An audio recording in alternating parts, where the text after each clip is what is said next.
Hello everyone, hope you all are doing well. Welcome to Daksh, a one stop solution to your academic courses. You are with Shubhendu, and I will try making the topics crystal clear. The topic that we are going to discuss today is re- research requirement, the things that are required to perform a research. So, let us see what are the elements that are required for a good quality research. First, planning. Define and classify scope of operation. देखिए, सबसे पहले जो है वो है planning.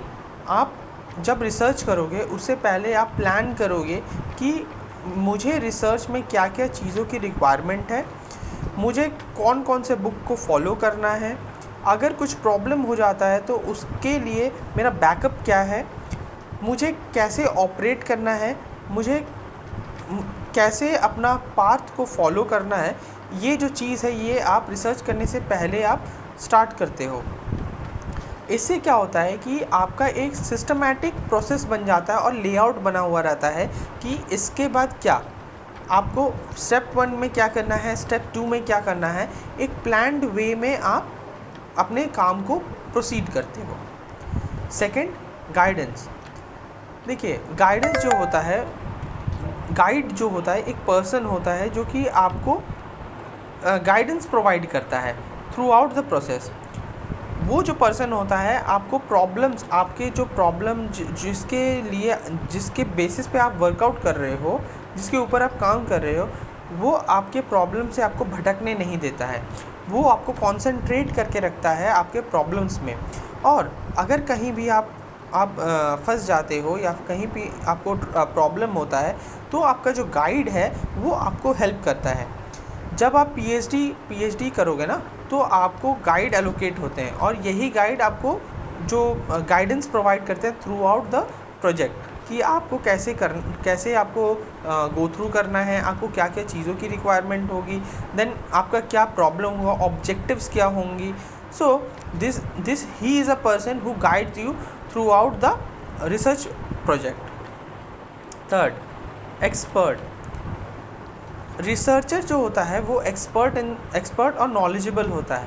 आप और मैं कोई भी रिसर्च नहीं कर सकता। एक पर्टिकुलर नॉलेज होना चाहिए, उसे चीज़ों की अंडरस्टैंडिंग होनी चाहिए, डेटा कैसे कलेक्ट करना है, कौन सा डेटा यूज़ करना है, कैसे क्वेश्चनायर फॉर्म करना है, ये सब जो चीज़ है ये एक नॉलेजेबल पर्सन और जो रिसर्च है उसे बैकग्राउंड पता होना चाहिए, उसका उस फील्ड में नॉलेज होना चाहिए। तब ही वो एक क्वालिटी और अच्छा और क्वालिटी रिसर्च प्रोड्यूस कर पाएगा। ट्रेनिंग। किसी भी चीज़ को करने के लिए ट्रेनिंग बहुत ही इम्पॉर्टेंट है। Training is required to plan, organise and maximise output. आपका जो आउटपुट होगा, जो आपका एंड रिजल्ट है, अगर आप ट्रेंड पर्सन नहीं हो तो आप उसे ऑर्डरली वे में अपना आउटपुट को नहीं प्रोड्यूस कर पाओगे।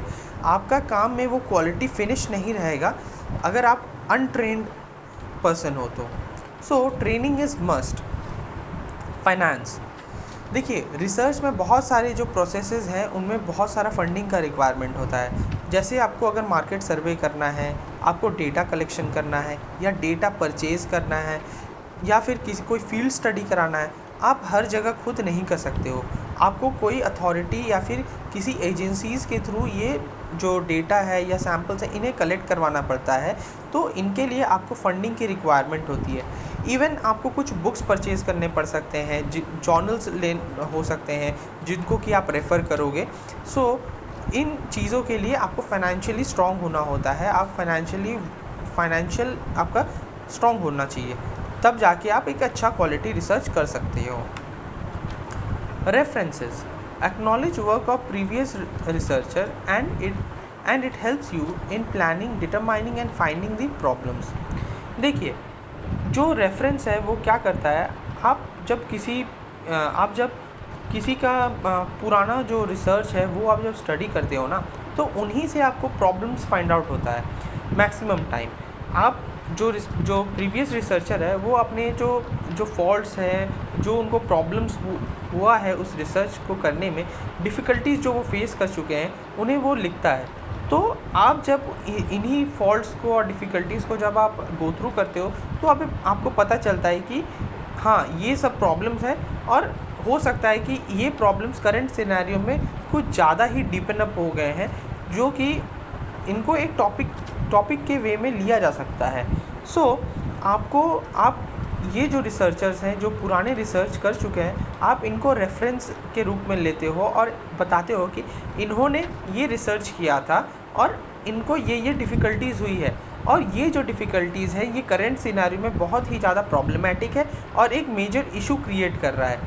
तो ये एक रेफरेंस होता है और एक टोकन ऑफ एक्नॉलेजमेंट भी होता है कि जो कि एक प्रीवियस रिसर्चर को आप प्रोवाइड कर रहे हो।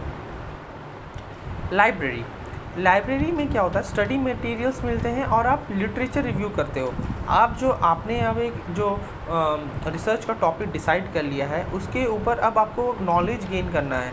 वो नॉलेज आपको इंटरनेट के थ्रू, जर्नल से, पुराने जर्नल से, या फिर लाइब्रेरी से, जितने ज़्यादा आप रीड करोगे उतना ज़्यादा आपको नॉलेज मिलता जाएगा, उतना ज़्यादा इन डेप्थ आपको नॉलेज मिलेगा उन सब्जेक्ट का और उस प्रॉब्लम का। So library is must for a good research journal. देखिए, आर्टिकल्स, ये वो चीज़, रिसर्च जर्नल में आपके जो आर्टिकल्स हैं और जो रिसर्चेस हैं वो यहाँ पब्लिश होते हैं। तो आप क्या करते हो, ये पुराने जो रिसर्च है, पुराने जो जर्नल्स हैं, आप उनको गो थ्रू करते हो और उनसे एक आइडिया लेते हो कि उन्होंने कैसे रिसर्च किया है और मुझे कैसे रिसर्च करना है। तो आपको एक रोड मैप मिलता है कि कैसे रिसर्च को आगे प्रोसीड करना है और कैसे फॉलो अप करना है। सो गाइज, होप आपको ये समझ में आया होगा, और एक अच्छे क्वालिटी रिसर्च के जो एलिमेंट्स हैं, क्या क्या रिक्वायरमेंट्स है उन एक अच्छे रिसर्च के लिए, ये आपको समझ में आया होगा। Thank you for watching this video. Do subscribe and press the bell icon to get the notification first. Stay tuned for my next class. For then, stay home, stay safe. Thank you.